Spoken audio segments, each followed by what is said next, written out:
সোয়াবিনের রেসিপি। তার জন্য নিয়েছি সোয়াবিন আর নিয়েছি আলু। আলুগুলোকে চৌকো চৌকো করে কেটে নিয়েছি। আজকে আমিষ পদ্ধতিতে সোয়াবিনের রেসিপিটা করব। আপনারা দেখবেন আমি কিভাবে করি, শুরু থেকে শেষ পর্যন্ত সাথে থাকবেন। ঠিক আছে, এবার রেসিপিটা। কড়াইতে পরিমাণ মতো সর্ষের তেল দিয়ে দিলাম। তেল গরম হয়ে গেছে, এখন কেটে রাখা আলুগুলো দিয়ে দিলাম।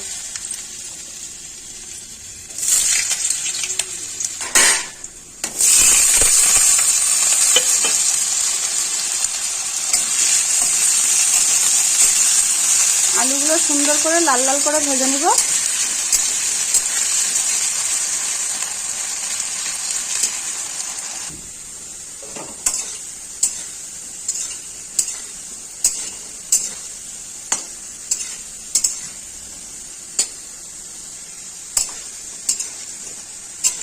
আমার আলু ভাজা হয়ে গেছে, এখন আলুগুলো তুলে নিব।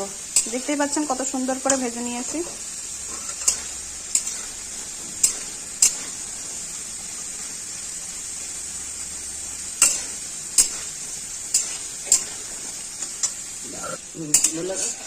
আলুগুলো সুন্দর করে ভাজা হয়ে গেছে, দেখুন কত সুন্দর ভাজা হয়েছে। এবার তুলে নিচ্ছি।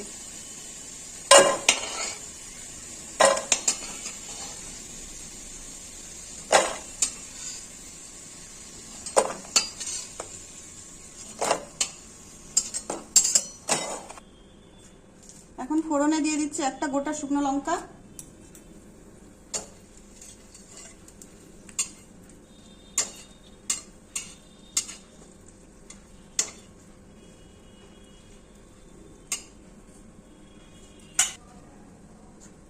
দুটো তেজপাতা লাল লাল করে ভেজে নেব একটু কালার হয়ে গেলে। আর এখন ফোড়নে দিব কালো জিরে।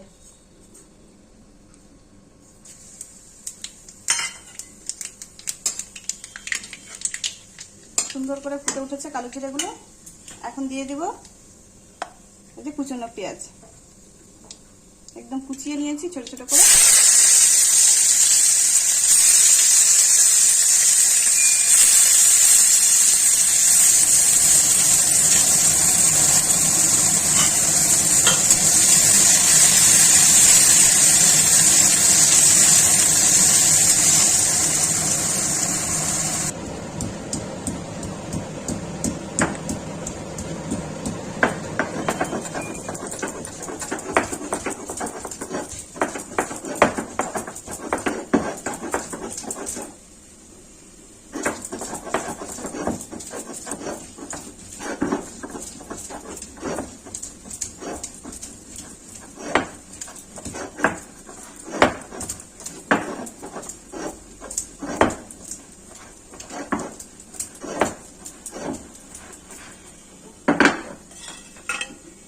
বাটা হয়ে গেল, তুলে নিচ্ছি।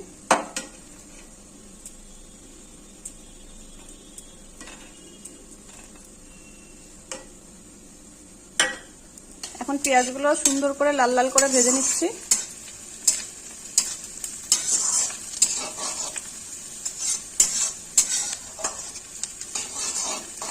বাটা মশলায় নিয়েছি আদা, জিরে, ধনে, শুকনো লঙ্কা বেটে নিয়েছি।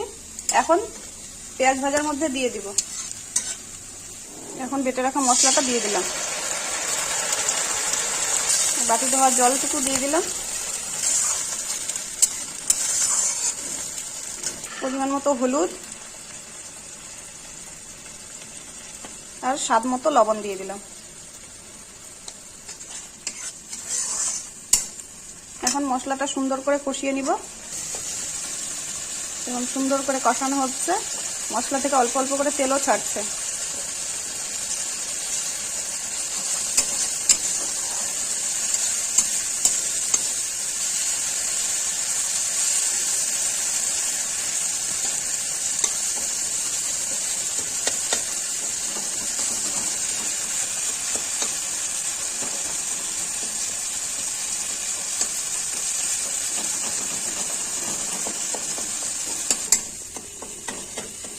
দেখতেই পাচ্ছেন কত সুন্দর কষানো হয়েছে। এই সোয়াবিনটা কিন্তু কাঁচা, কোনো ধোয়া হয়নি। এইভাবে প্রত্যেকটা সোয়াবিন মুছে নিয়েছি। আর এখনই এই কষানো মশলার মধ্যে দিয়ে দিব।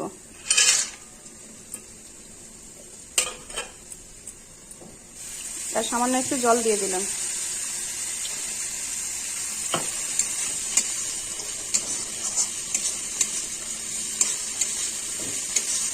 আপনারা এইভাবে সোয়াবিন রান্না করে দেখবেন, কত সুস্বাদু হয়।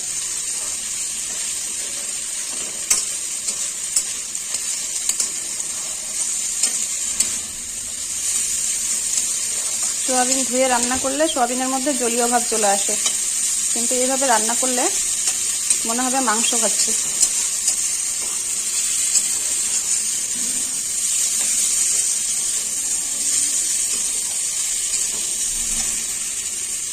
এখন দিয়ে দিচ্ছি বেটে রাখা রসুন।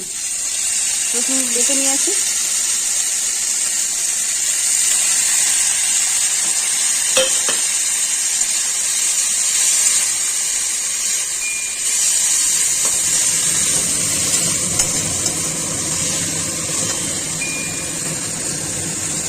অল্প অল্প করে জল দিতে হবে, নাহলে কিন্তু মশলা কড়াইতে লেগে যাবে।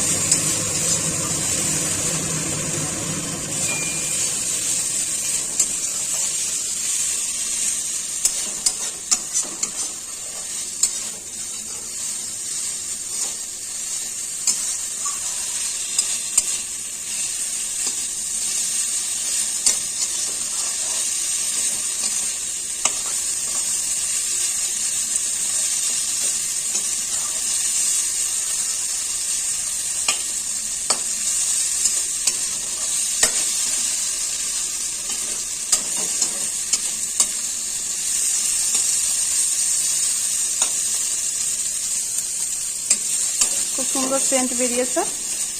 সুন্দরভাবে মশলাটা কষানো হয়ে গেছে সোয়াবিনের সাথে।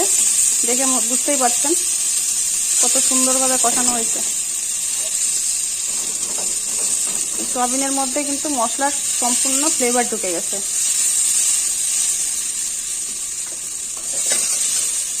এখন দিয়ে দেব ভেজে রাখা আলু।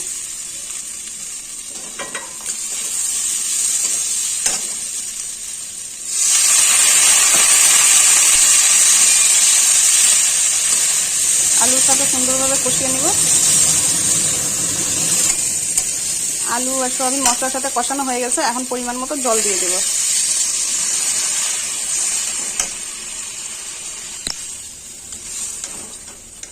পরিমাণ মতো জল দিয়ে দিলাম, যতটা লাগবে।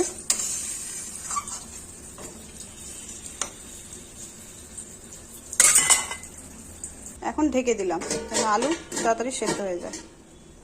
এখন গরম মশলা বেটে নিব। নিয়েছি 2টো এলাচ, 2টো দারচিনি, 3টে লবঙ্গ। এখন বেটে নিব। এখন ঢাকনাটা তুলে দেখাচ্ছি।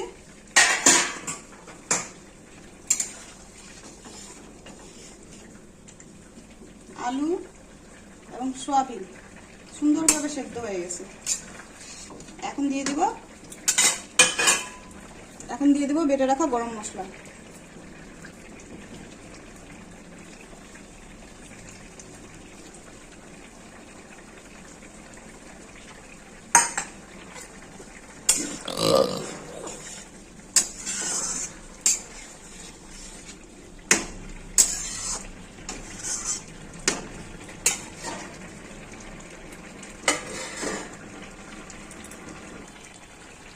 এই যে পেঁয়াজ রসুন দিয়ে যে সোয়াবিন আলু তরকারিটা করলাম,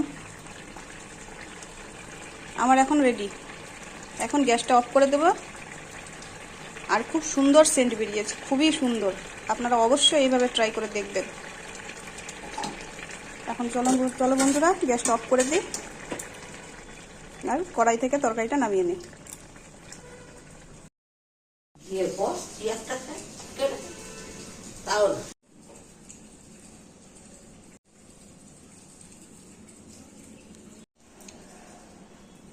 আমার আলু সোয়াবিনের রেসিপিটা হয়ে গেছে।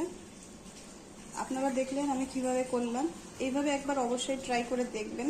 দুর্দান্ত হয় খেতে, কোনো অংশে মাংসের থেকে কম না। সোয়াবিন মনে হবে সত্যিই মাংস খাচ্ছি। আমাদের সাথে থাকবেন, চ্যানেলটাকে এগিয়ে দেওয়ার চেষ্টা করবেন, লাইক করবেন, শেয়ার করবেন, কমেন্ট করবেন। কে কোথা থেকে দেখছেন অবশ্যই সেটা কমেন্টে জানাবেন, আর সাথে থাকবেন।